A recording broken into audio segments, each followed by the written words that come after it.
Hello students, welcome to Affairscloud. My name is Vikas. So friends, we have an application by the name Careers Cloud which you can go and download through the Play Store. And once you have downloaded, you can log in with your Gmail ID. And why I am suggesting you this application, because this is the one-stop solution for all the current affairs. This is the best of the best application and the platform where you can enhance your learning through help. Here you will be provided with multiple courses. Here you will be provided with multiple options of quizzes, and even you will be provided current affairs on daily basis. PDFs and quizzes will be provided to you on daily basis, both in Hindi as well as English. Here you will be provided current affairs with weekly basis and monthly basis also. Here remember, once you have done watching our video, then you can log in through this application, take out the PDF, read that PDF and go through the quizzes. That will enhance your preparation. Same you have to do for weekly and same you have to do for the monthly also. In monthly you will be provided with the top 100 important questions PDF and video also, that will enhance your learning, and it will be a very beneficial and important video for the revision perspective. And not just this friends, apart from this we also provide you banking and economic questions. We provide you state current affairs such as of Uttarakhand, UP, Tripura, Telangana, and many more. Not just this, apart from this we also provide you topic wise current affairs, and the topics that we are providing you are really important. These topics are such as national affairs, international affairs, important days, sports, defense, science and technology, apps and web portals, obituary. These are the important topics that are being asked in various exams across India. So these are the topics that are must and should be covered and will be beneficial for the preparation of the students.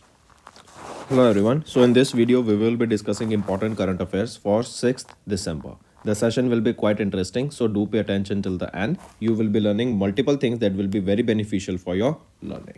So let's start. The first question is, name the Indian companies that were listed in the world's top 100 on producing companies 2023. Right? This is not on, this is top 100 arm producing companies, right? Top 100 arm producing companies for the year 2022. This report was released by SIPRI, correct? And according to them, Hall, BEL and FDL, that is your Hindustan Aeronautics Limited, Bharat Electronics Limited and Madgaon Dock Shipbuilders Limited. These are your three companies that were listed for the first time in the world's top 100 arm producing companies worldwide, right? Globally, world's top, to be precise, world's top 100 producing arms companies, and these are the companies that were listed here. Right here, US has dominated this list with 42 companies in this particular list.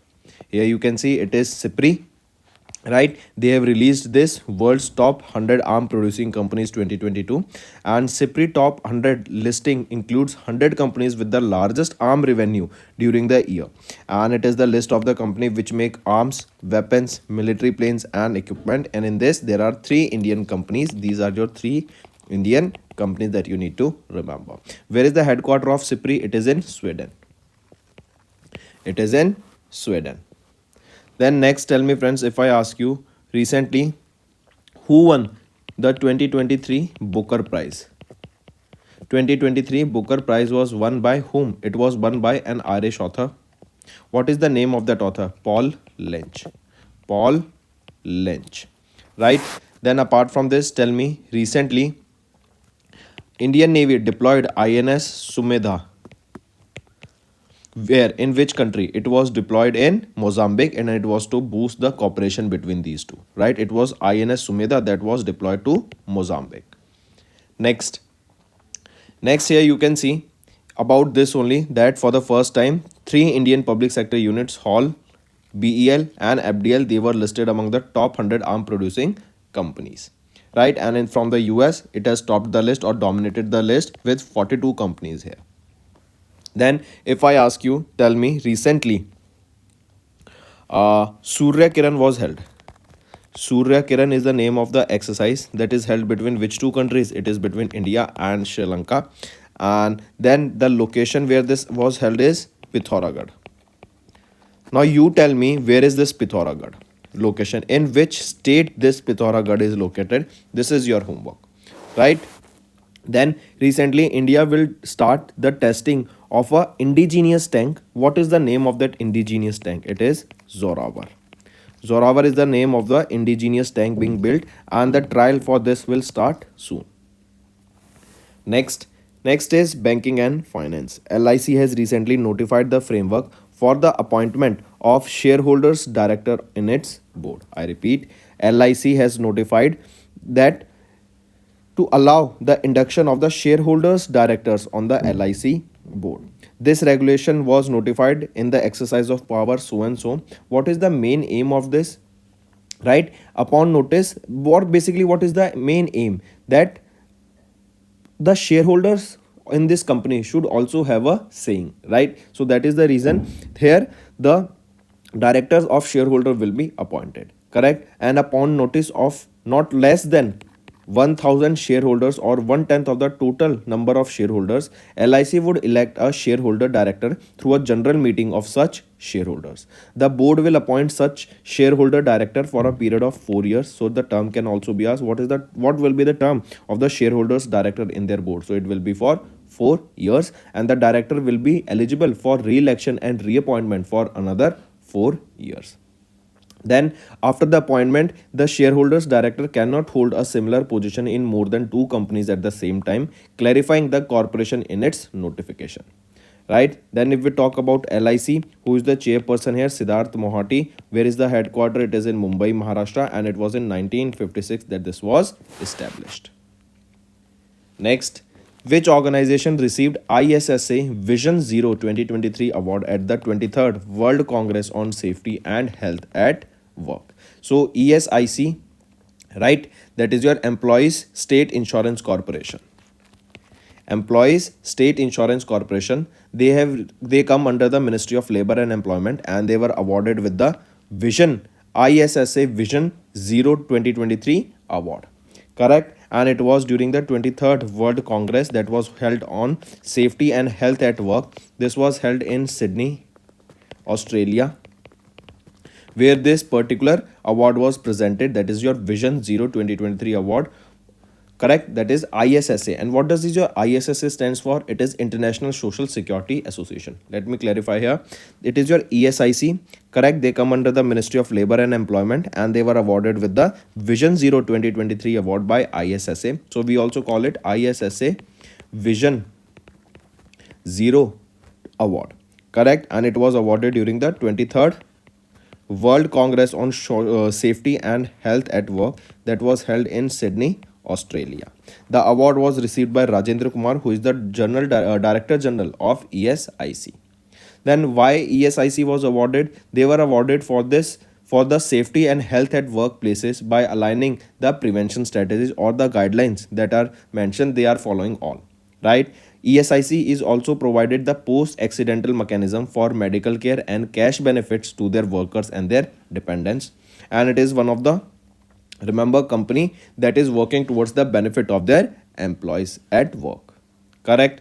So if we talk about this 23rd World Congress on Safety and Health, it is one of the largest international conferences for work health and safety. The Congress was co-organized by ILO, that is your International Labour Organization, and Safe Work New South Wales. Correct? Along with ISSA that we just saw, that is your International Social Security Association. So these three together organized this Congress, and during this Congress in Sydney, Australia, this ISSA Vision Zero 2023 award was presented to ESIC. Correct? Then if we talk about this Vision Zero award, this award is presented by ISSA Vijaso, and it is to the organization and companies that have promoted and implemented the 7 golden rules of Vision Zero, right? Then if we talk about further, here you can see the award is presented by ISSA, and that have promoted to the organization and companies that have promoted and implemented the 7 golden rules of Vision Zero. It is a transformational approach for prevention of accidents at workplaces, integrating the 3 dimensions of safety, health and well-being at all the levels of work.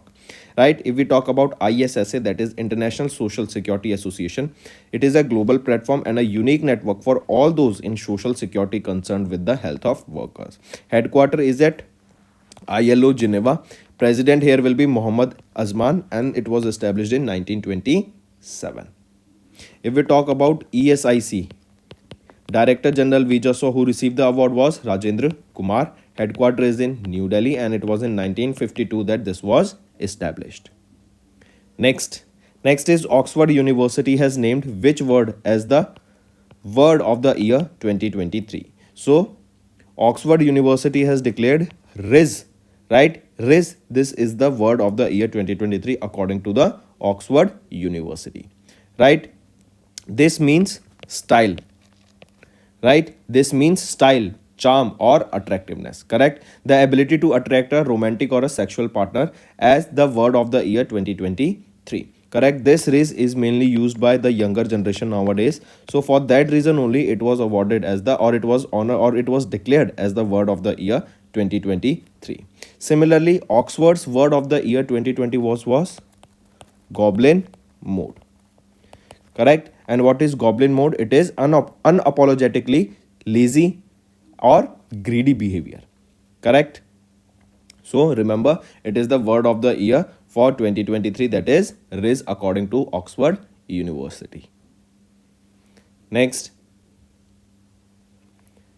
here you can see Riz, right? And it is a noun, colloquial noun defined as style, charm, or attractiveness, the ability to attract a romantic or a sexual partner as the word of the year 2023. It is mainly used by the younger generation. Next, which country has been elected as the vice chair of UNESCO Executive Board from the Asia Pacific Group? So tell me, which country has been elected as the vice chair of UNESCO Executive Board from the Asia Pacific Group? Name the country. It is Pakistan, right? So remember, Pakistan was elected as the vice chairman of, or vice chairperson of UNESCO Executive Board for the term 2023 till 2025, right? And as Pakistan is from the Asia Pacific, this is the country that has been elected as the vice chairperson or vice chairperson for the UNESCO's executive board. Out of 58 member executive board, Pakistan received 38 votes, defeating India, which only got 18 votes. Correct? If we talk about the executive board of UNESCO, the executive board is made up of 58 members. As we just saw that out of 58, Pakistan got 38, whereas India got just 18, right? And the term here for this chairperson of the executive board of UNESCO's executive board is for 4 years, right? Next, here you can see it is Pakistan elected as the vice chairperson of the UNESCO Executive Board for the year 2023 to 2025 from the Asia Pacific Group. Here the role or this position is the decision making, what should be done, what should be the process carried out, right? All they will be taken care by now Pakistan. Next, remember, India was elected to the UNESCO Executive Board in 2021 for a 4-year term till 2025, and in 2023 Pakistan has been elected for a 4-year term which will end in the year 2027. Next, if we talk about this, the executive board is made up of 58 members, 4-year term, and has the role of administrating the UN body and the appointing of the Director General. It is one of the 3 constitutional organs of UNESCO, along with the 194-member General Conference and the Secretariat. The Bureau of the Executive Board consists of 12 members, the chairman, 6 vice chairpersons, and the 5 chairpersons of the Permanent Commission and the committee. Moving on, who has been appointed as the chairman of the Max Life Insurance? So remember, Rajiv Anand. Rajiv Anand has been appointed as the chairman of the Max Life Insurance. He will be succeeding whom? He will be succeeding Analjit Singh. Remember this also. So Rajiv Anand will be the new chairman of Max Life Insurance, and he will be succeeding Analjit Singh. Correct? Rajiv Anand, he is the deputy managing director of Axis Bank since 2021, and he will succeed Analjit Singh, who is the founder and the chairman emeritus of Max Life Insurance. Right? Next, here you can see Rajiv Anand. If we talk about Rajiv Anand, remember Rajiv Anand has joined Axis Asset Management in 2009 and was the founding and MD of Axis AMC, this is your asset management company. Then he was appointed as the president of the Axis Bank and was inducted on the board of the bank in 2016. He was also the co-chair of the banking task force at the CII Western region and the member of the National Committee of the Banking at CII. If we talk about Max Life Insurance, who is the managing director and chief executive officer here? Prashant Tripathi, and headquarter is at Gurugram, Haryana, and it was launched in 2000. Next is India to represent Asia in the executive committee of the Codex Alimentarius Commission. What is this Codex Alimentarius Commission? First of all, we should know about this, right? What is this? This was established in 1963 by the Food and Agriculture Organization along with WHO, right? Chairperson here is Steve Wioban. 188 members are the part of it, and the headquarter of this Codex Alimentarius Commission is in Rome, Italy, right? Now remember, India has been unanimously selected to represent the Asian region in this executive committee of this Codex Alimentarius Commission. The main aim or the objective of this Codex Alimentarius Commission is protecting the consumer's health and ensuring fair practices in food trade. I repeat, the main objective of this Codex Alimentarius Commission is protecting the consumer's health and ensuring fair practices in the food trade. And recently, India has been unanimously elected to represent the Asian region in the executive committee of this Codex Alimentarius Commission. The election took place during the 46th meeting of the CAC that was held at FAO Food and Agriculture Headquarters, that is in Rome, Italy, from 27th of November to 22nd of December. The Indian delegation was led by G. Kamla Vardhana Rao, the Chief Executive Officer of FASI. Right, here you can see CAC. This is an international organization that develops food standards, guidelines and codes of practices. And remember, Codex Alimentarius is a Latin word for food code. Correct? And India has been recently elected to represent the Asian region here. Next is Vivek Kumar Gupta has been appointed as the part-time government director on the board of RVNL. RVNL stands for Rail Vikas Nigam Limited. So remember, President of India Draupadi Murmu ma'am has approved the appointment of Vivek Kumar Gupta as the part-time government director on the board of Rail Vikas Nigam Limited with immediate effect. He is currently serving as the principal executive director of Gati Shakti Railway Board, and he will hold the part-time position till he holds the position of Gati Shakti Railway Board or until further orders. Vivek Kumar Gupta is an Indian Railway Service of Engineer Officer and was transferred to the Railway Board and posted as PED in Gati Shakti Railway Board in 2023. Next is Indian Air Force Officer Manisha Padhi has been appointed as India's first women aide-de camp to Mizoram Governor. I repeat, Squadron Leader Manisha Padhi, a 2015 batch IAF Indian Air Force officer, was appointed as the aide-de-camp, that is ADC, of the Mizoram Governor Hari Babu Kambhamti. She became the first women Indian Armed Force officer to be appointed as the aide-de-camp. So this is important. Who became the first women Indian Armed Force officer to be appointed as the aide-de-camp, that is ADC, that too of Mizoram Governor Hari Babu Kambhamti. So she is Manisha Padhi. She formally joined her post and reported to the Mizoram governor at the ceremony at the Raj Bhavan in Aizwal, Mizoram. She was previously posted at the Air Force Station in Bidar, Karnataka, Pune, Maharashtra and Bhatinda, Punjab. Then ADC, remember, it is a title of honor, and current as well as a former aide-de-camp have conferred the post nominal letter to ADC. ADC is an officer in the armed force who assist a higher ranking officer. They are also personal assistants or secretaries of people of higher rank. Right? Similarly, as you can see, Manisha Padhi, she will be reporting to the Mizoram Governor Hari Babu Kambhamti.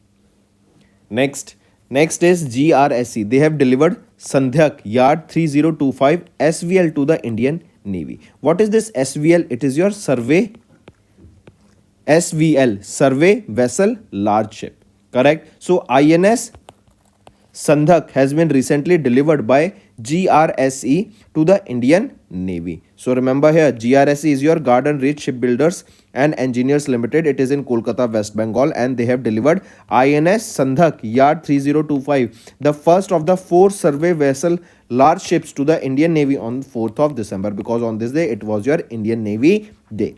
And Sandhak has an indigenously content of over 80% or by cost. Correct? Then remember, this SVL is 110 meter long, 16 meter wide, and it has a displacement of 3400 tons. Correct? It was developed by whom? It is developed by GRSE. Correct? Next is China has launched MISR-SAT-2, a satellite jointly developed with the help of Egypt. I repeat, MISR-SAT-2. This is the name of the satellite that was jointly developed by China along with Egypt. So this question can be asked that China recently developed a satellite with Egypt. What is the name of it? It is MISR-SAT-1.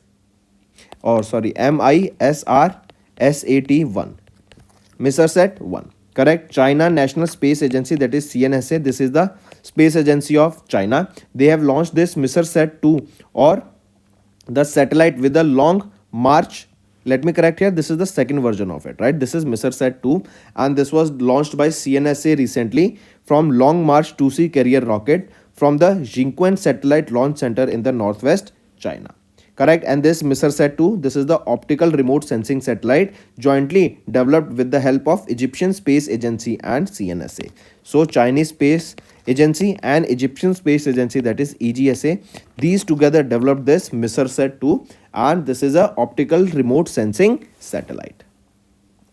If we talk about this satellite, it weighs around 350 kilograms. It features an high resolution imager with a ground resolution of 2 meters, right? And the lifespan of this satellite is about 5 years. The development of this MISR-SAT-2 is a landmark project between China and Egypt under the Belt and Road Initiative, right? Then the satellite was tested at Satellite Assembly Integration and Test Center, that is in Cairo, Egypt. And this AITC, that is your Assembly Integration and Test Center, was funded by China, that is being developed in Cairo, Egypt. Next is world's biggest experimental nuclear fusion reactor, JT60SA, inaugurated in Japan, right? Mark this. In Japan, the world's biggest experimental nuclear fusion reactor has been started, right? It has been inaugurated. What is the name of it? JT60SA. JT60SA, this is the name of the Japan's or world's biggest experimental nuclear fission. What is this JT60SA stands for? Japan Taurus 60 Super Advanced, right? JTSA. Japan Taurus 60 Super Advanced, right? This is the name of the world's largest and most advanced nuclear fusion reactor. They have started its operation in Naka, Japan, and the reactor is a joint initiative between the European Union and Japan. So European Union and Japan, they together launched or inaugurated, or they built this world's biggest and the most advanced nuclear fusion reactor that will be located in Japan only, right? Next, one more thing you can remember here, friends. This will use powerful superconducting coils cooled to approximately minus 269 degrees Celsius, that is absolute temperature approximately 4K, to confine the plasma that can reach up to 100 million degree Celsius, right? So you have to remember the important thing. You do not have to go into the working of this nuclear fusion reactor. Just remember world's biggest experimental nuclear fusion reactor, that is JT60SA, which stands for Japan Taurus 60 Super Advanced. This has started their operations in Naka, Japan, and this reactor is a joint initiative between European Union and Japan. Next, Indian researcher Dr. Akshata Krishnamurthy, first Indian woman to operate a rover on Mars with NASA. So remember the name, Dr. Akshata Murthy. She became the first Indian woman to operate the rover on the Mars with the NASA, right? So here you can see Dr. Akshata Murthy. She became first Indian citizen or first woman to operate the rover that is Perseverance on Mars, and also the first Indian citizen to collect samples from the Mars to bring back to Earth. She is currently working as a principal investigator and mission science phase lead at NASA. After completing her PhD in space systems engineering from MIT, USA, she secured a position as system engineers and scientist at NASA Jet Propulsion Laboratory. Next, space regulator in space launched a seed fund scheme for startups to promote innovation in space sector, to develop new technologies, to provide new services, to come up with new equipments for the space sector. Here in space, they have launched a seed fund program. Seed fund is basically funding money, right, to provide the startup money to these organizations, to these startups. And here you can see in space they unveiled this seed fund scheme to offer financial assistance of up to 1 crore rupees each to startup operating in the areas of urban development and disaster management using space technology. The scheme was launched in collaboration with ISRO's arm, that is National Remote Sensing Center, to provide opportunities to the companies that have leveraged space technology for spatial or for societal benefits. Correct? So it is in space. They partnered with ISRO's National Remote Sensing Center, and for this, what is the main aim, why they are starting this? It is to provide 1 crore of rupees funding or financial assistance to the startups that are using these space technologies to provide new technology or new services in the disaster management and urban development, right? So basically, to develop the society, to provide better services to the society using these space technologies, these startups will be funded by InSpace. Next is important is International Volunteer Day observed on 5th of December, right? Remember, International Volunteer Day for Economic and Social Development, commonly known as IVD, International Volunteer Day, observed on 5th of December, right? Next is your World Soil Day. This day is also observed on 5th of December, and it is to create awareness about the importance of healthy soil and to advocate the sustainable management of soil resources. This 5th of December marks the 10th World Soil Day, and the theme of this World Soil Day is soil and water are resource of life. Correct? I repeat, this is the theme, that is the soil and water, a resource for life. This is the theme for the World Soil Day observed on 5th of December. First time this day was observed in the year 2014. So friends, these are your important current affairs. Now let's go for a quick one-liner revision. CIPRI's report was released, and India's Hall, BEL and MDL are the top 3 companies that are listed in the top 100 arm producing companies. Then LIC notified the framework for appointment of shareholder director in their board. ESIC received ISSA Vision Zero 2023 award during the 23rd World Congress on Safety and Health at Work. Oxford University Press has named Riz as the Word of the Year 2023. Pakistan has been elected as the Vice Chair of UNESCO Executive Board from the Asia Pacific Group. Rajiv Anand has been appointed as the Chairman of Max Life Insurance and has succeeded Analjit Singh. Remember, when I was teaching this topic, I must have said that they must have been appointed as the chairman, right? No, Pakistan has been elected as the Vice Chair of the UNESCO Executive Board from the Asia Pacific Group. So if I might have said wrong, then do correct it. Correct? Then India to represent the Asia in the Executive Committee of the Codex Alimentarius Commission. Vivek Kumar Gupta appointed as the part-time government director on the board of RVNL. Indian Air Force officer Manisha Phadi has been appointed as the first women aide-de-camp to Mizoram governor. Next is GRSE. They have delivered the INS Sandhyak Yard 3025 to SVL to Indian Navy, right? So GRSA delivered this INS to Indian Navy. Then China has launched Misrsat 2, and this was jointly developed with the help of Egypt. World's biggest experimental nuclear fusion reactor JT60SA inaugurated in Naka, Japan. Indian researcher Dr. Akshata Krishnamurthy became the first Indian woman to operate a rover, that is Perseverance, on Mars with the help of NASA and to collect samples and bring back to Earth. Then space regulator InSpace launched seed fund scheme for startups to promote innovation in space sector, and they will be provided 1 crore rupees each. International Volunteers Day on 5th of September, World Soil Day on 5th of September. So friends, these were your important current affairs for the day. Now let's move to some revision current affairs for your learning. Which country's emission intensity reduced by 33% between 2005 and 2019? That means the pollution or the emissions that were created by that country in a particular year between 2005 to 2019 has been reduced drastically to one third, right? Almost reduced by one third. Now it is only two-third of it, right? So which is that country? It is our India, right? It is our India. India has recently reduced their emission intensity by almost 33% between 2005 to 2019, and this was 11 years ahead of the target, right? Also remember, India's average rate of emission reduction increased from 1.5% annually during 2014-16 to 3% reduction annually between 2016 to 2019, and this is the fastest recorded rate of reduction so far across all the countries. India created an additional carbon sink of 1.97 billion tons of CO2 equivalent during this period. Right? Mark this. So here you can see, according to the government report that was titled the third national communication to the United Nations Framework Convention on Climate Change, India reduced its GDP emission intensity by 33% between 2005 to 2019.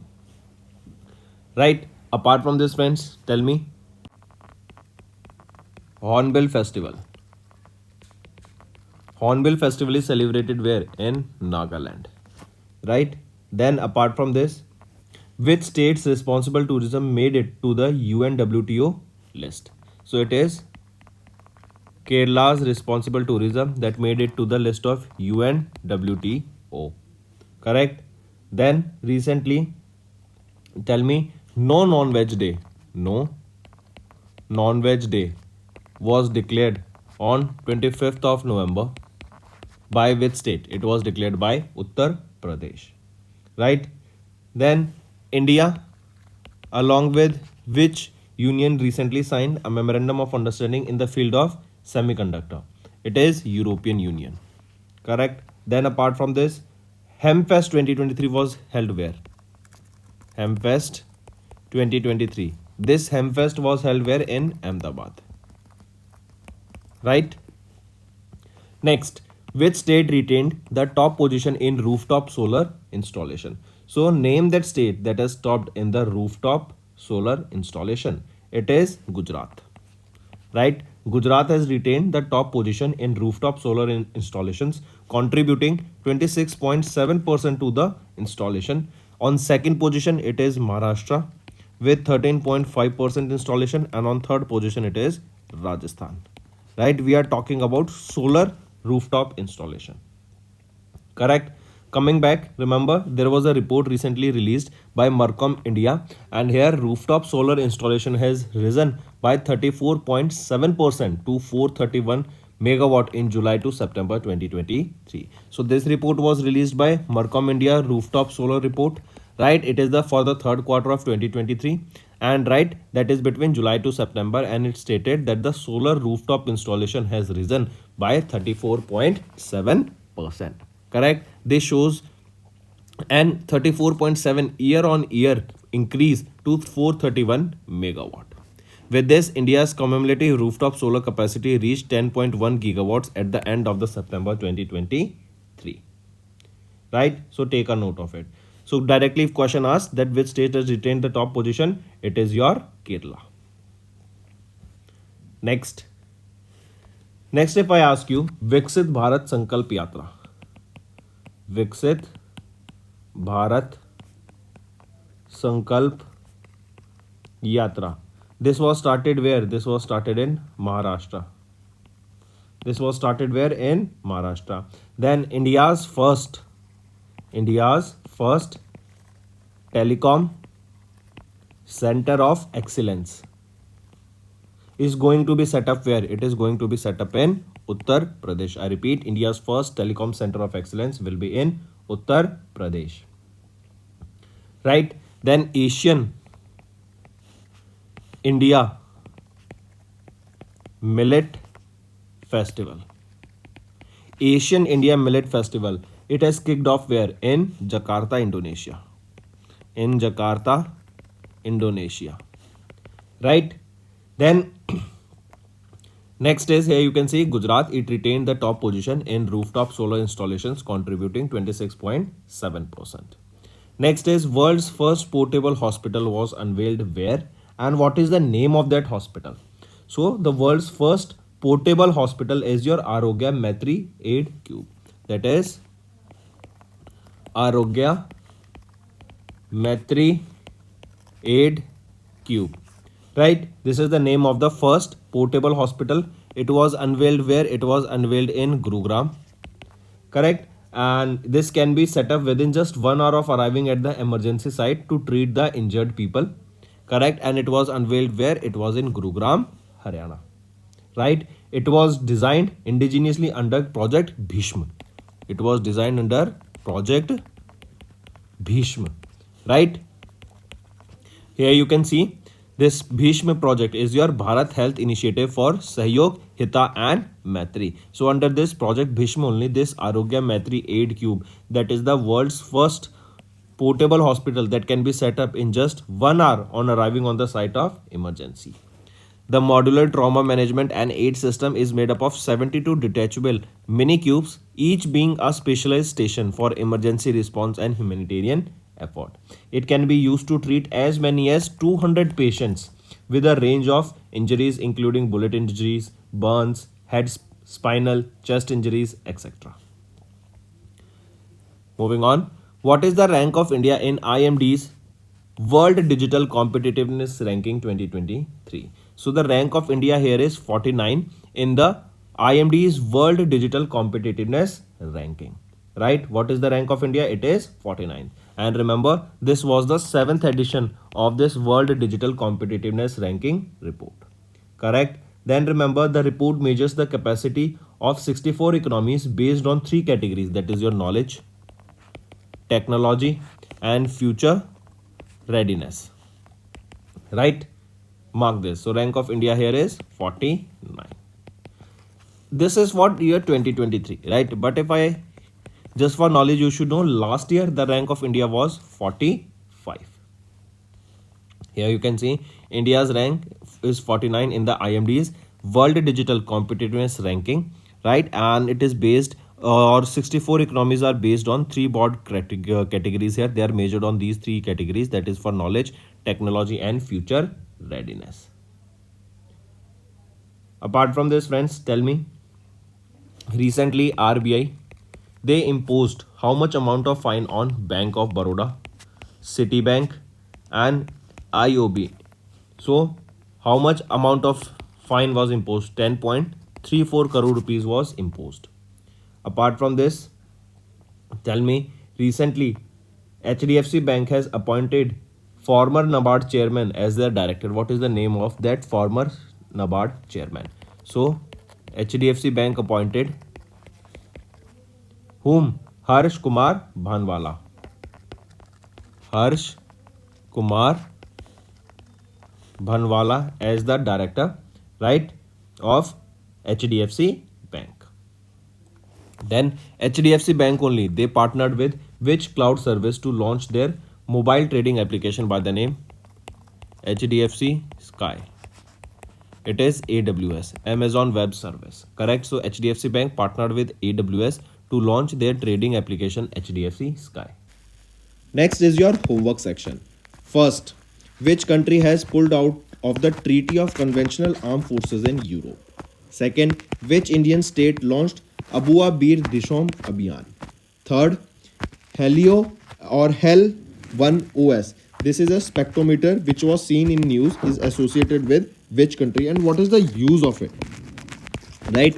Why we will be using this? Do tell me this also in the comment section. So these are your 3 homework questions, friends.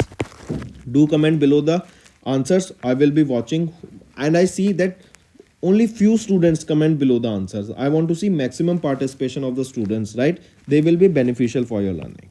That's all for the day, friends. I hope you enjoyed the session and you can follow us on the YouTube channel, as well as apart from YouTube channel, you can go and follow us at Affairscloud Telegram channel. And if you have any queries related to the content or the courses offered to you or the payment which you did on the application, you can contact us on the number provided, that is 7677333862. Apart from this, friends, you can follow us on the Facebook as well as on Instagram handle, that is Affairscloud_official. In the end, friends, if you use a code that is Vikas10, you will be getting an additional extra 10% discount by using this code Vikas10. Also, if you have any problem regarding the course purchase, any problem regarding to our application, you can contact us on the mobile number that is 9677333862. And if you want to mail us, you can also mail us on support@affairscloud.com, and I assure you that our representative from us will be contacting you soon and resolving your issue.